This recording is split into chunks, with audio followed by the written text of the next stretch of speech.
there's this rise within women especially where I think it's the second greatest reason out that they don't have kids, behind just not wanting kids, is not being able to find a suitable partner. Yeah. And you see that just with relationships as well. There are these standards placed that can't be reached. Why do you think that's emerging? Is it that they've got too high standards? Is it that men just need to be better? What's going on there?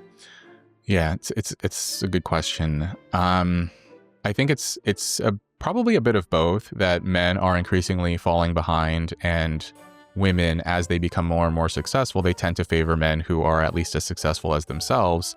And that was an interesting kind of debate for a while. If you looked at kind of the research in mating psychology of, one hypothesis would be that as women become more educationally and occupationally successful, their standards for professionally successful men would decline, right? Because you could say, well, the reason why women have historically liked economically successful men is because women were shut out of the labor force, they were oppressed and diminished and marginalized, and so they had this strong desire for an economically successful man to compensate for their own inability to produce and to provide for themselves.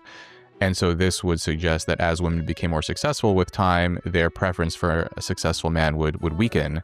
And because if you're educated and you're successful and you're making money, then you don't necessarily need a partner who's also educated and successful and so on. But that's not what the research shows. It's actually the reverse, where as women become more and more successful with time, their preference for a successful man strengthens rather than declines.